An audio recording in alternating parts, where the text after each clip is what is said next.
ये चेहरा जब भी स्क्रीन पर दिखाई देता है तो दर्शक अपने आप समझ जाते हैं कि अब फिल्म में एक शराबी की एंट्री हो गई है। इसे आप विडंबना कह लें या दुर्भाग्य, लेकिन ये वो दौर था जब कलाकारों पर आसानी से लेबल लगा दिया जाता था। अगर कोई अच्छा डांसर है तो फिल्म मेकर उन्हें बतौर डांसर ही कास्ट करते थे, कोई विलन है तो विलन के ही रोल्स में दिखेगा। कहीं ना कहीं दर्शक भी इसके लिए जिम्मेदार थे जो उस कलाकार को किसी और किरदार में देख ही नहीं पाते थे।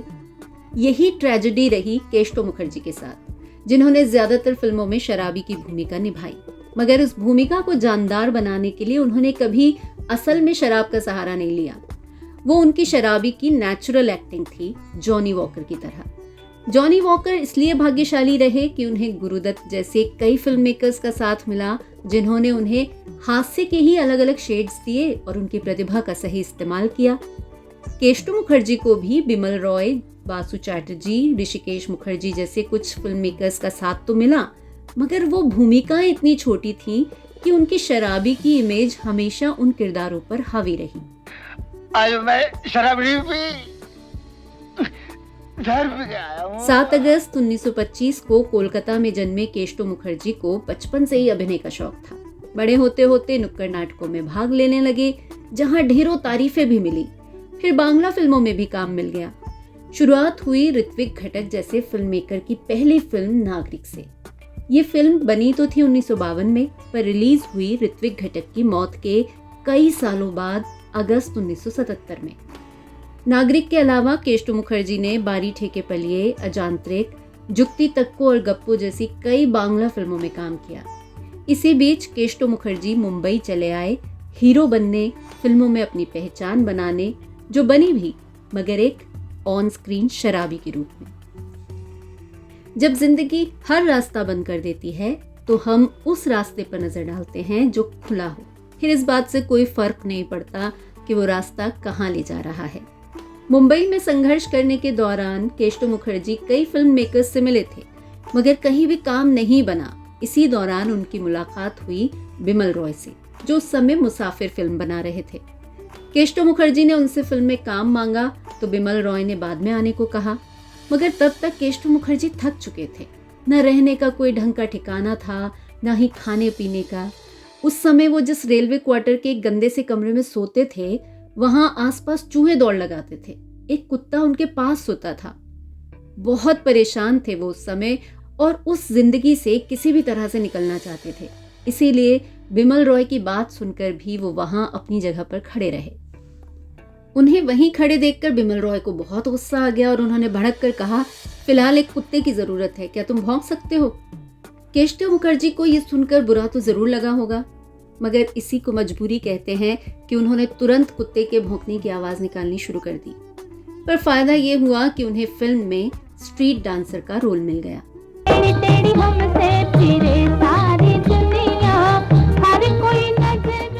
एक बार रोल मिला तो सिलसिला चल निकला। केशव मुखर्जी बहुत सी फिल्मों में छोटे छोटे किरदारों में नजर आते रहे। और उसमें से तूने मेरे पास जमा किए थे 2 रुपए। जमा मैंने कब किए थे? ये थे जी, ये थे, तुझे भी याद ही? देखिए, जी हाँ, दे रहा। आप बोल सकते हैं क्या? जी हाँ, बोल भी सकता। कभी कंपाउंडर बनकर, किसी में रिसेप्शनिस्ट, किसी में डॉक्टर, किसी में टैक्सी ड्राइवर जैसे रोल उन्होंने किए। इन किरदारों से जिंदगी की गाड़ी तो चल रही होगी, पर जो किरदार आज लोगों को याद भी नहीं है, उनसे तब कितनी पहचान बनी होगी ये कहना मुश्किल है। हाँ, उनका आंखें मटकाकर अपने शब्दों में गड़बड़ा जाना उनके किरदारों में हल्का सा हास्य का पुट जरूर डाल देता था। इसीलिए पड़ोसन जैसी हास्य फिल्म में वो नाटक मंडली के किरदारों में से एक कलकतिया के रूप में दिखे। अरे भोले, तेरी प्रीत का तो तांडव नृत्य हो गया है।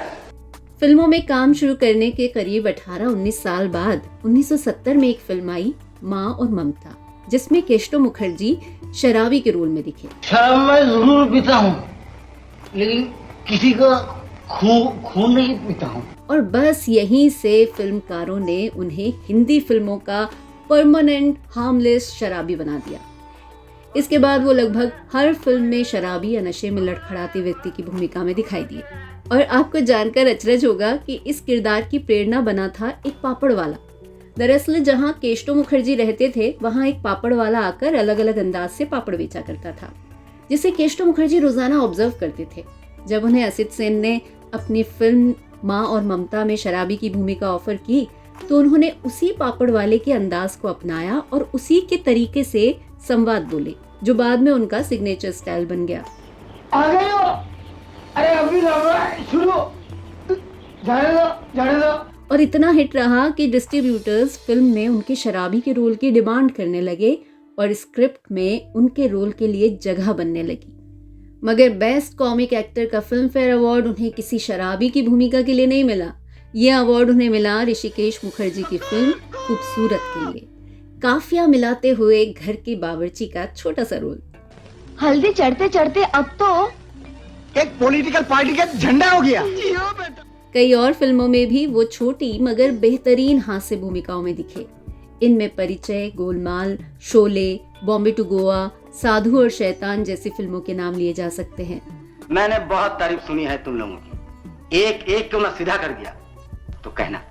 जी नहीं, काम हम कुछ नहीं। मैं बैठूं? फूफी आप भी बिजनेसमैन, मैं भी बिजनेसमैन, लगता है दोनों का धंधा एक ही है। आपका भट्टी कहाँ है? जैसे स्टीयरिंग के साथ बियरिंग, एक्सीलरेटर के साथ कार्बोरेटर। बॉम्बे टू गोवा में तो वो ऊँघते हुए यात्री ही बने रहे।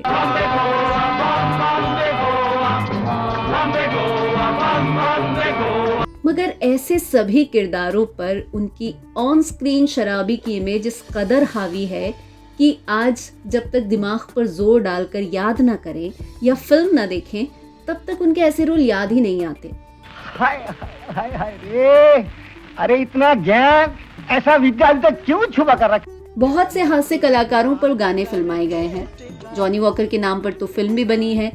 केशव मुखर्जी ने शायद ही पर्दे पर कोई गाना गाया हो, मगर उनका नाम एक गाने में जरूर आया। शादी बनाने को कष्टों चला, केशव मुखर्जी और धर्मेंद्र के साथ में करीब 15 फिल्में आई थी। 30 साल के अपने फिल्मी सफर में केशव मुखर्जी ने करीब 90 फिल्मों में काम किया। हालांकि उनकी भूमिकाएं बहुत ज्यादा लंबी नहीं होती थी, मगर उनका कॉमिक टाइमिंग और चेहरे के हाव भाव ऐसे होते थे कि आप ठहाका लगाकर भले ना हंसे, मगर एक मुस्कान जरूर आपके चेहरे पर आ जाएगी। मोटे तू फोन की बात करता, अपन एक बोतल पी रहे हैं। अरे अभी मैं याद नहीं हूँ, अरे अभी मैं शायर हूँ। उनका हास्य खुलकर हंसाने से ज्यादा गुदगुदी पैदा करता है। उनके इसी गुदगुदाने वाले अंदाज पर एक स्टेज परफॉर्मेंस के दौरान दुबई के शेख इस कदर फिदा हो गए थे कि उन्हें गले तक सोने की चेन से लाद दिया गया था। मगर केशव मुखर्जी की सादगी देखिए कि उन्होंने सबसे गुजारिश की कि जिसने भी जो चेन पहनाई है वो कृपया अपना तोहफा वापस ले ले। केशव मुखर्जी पहले ऐसे कलाकार थे जिन्हें दुबई में रेड कार्पेट वेलकम मिला था। उनकी आखिरी फिल्म 1996 में रिलीज हुई आतंक, उसमें भी उन्होंने शराबी की ही भूमिका निभाई थी। केशव मुखर्जी के बारे में कहा जाता है कि उन्होंने बहुत कम मौकों पर शराब को हाथ लगाया। एक तरह से ये बात सच हो सकती है क्योंकि उनके बेटे के मुताबिक वो सिर्फ खास मौकों पर ही शराब पीते थे, लेकिन जिस दौर में वो संघर्ष कर रहे थे उस समय वो बहुत शराब पिया करते थे। ये बात उन्होंने खुद अपने एक प्रिंट इंटरव्यू में कही थी कि जिन हालात से वो गुजर रहे थे, न खाना था न काम, ऐसे में फ्रस्ट्रेटेड होकर टेंशन भुलाने के लिए, सोने के लिए वो पिया करते थे। साहब, भगवान जानता है चोरी चकारी करने में कितनी मेहनत करनी पड़ती, पर क्या करे। और यही वजह थी कि जब जैसी भी भूमिकाएं उन्हें मिली उन्होंने स्वीकार की। यही वो वजह भी थी कि उन्होंने खुद को शराबी के रोल में टाइपकास्ट होने दिया, क्योंकि उनका एक परिवार था जिसका खर्च उन्हें उठाना था, और जो भूखमरी गरीबी वो देख चुके थे वो फिर से उसी दलदल में नहीं जाना चाहते थे। इसीलिए कामयाब होते ही उन्होंने अपना एक घर बनाया। वैसे घर खरीदने के पीछे एक छोटा सा वाकया भी है। ये बात उन दिनों की है जब वो एक 1 BHK फ्लैट में रहा करते थे। उनकी पत्नी शोभा मुखर्जी पड़ोस के घर में टीवी देखने जाया करती थी। एक दिन पड़ोसी ने मना कर दिया, और जब ये बात केशव मुखर्जी को पता चली तो उन्होंने 1 महीने के अंदर अंदर जुहू में अपना 2 BHK का घर खरीदा और टीवी भी, ताकि उनके परिवार को फिर से बेइज्जत न होना पड़े। वो अपनी पत्नी और बच्चों का बहुत ख्याल रखते थे और सबसे बड़ी बात, घर में वो एक आम इंसान की तरह रहते थे।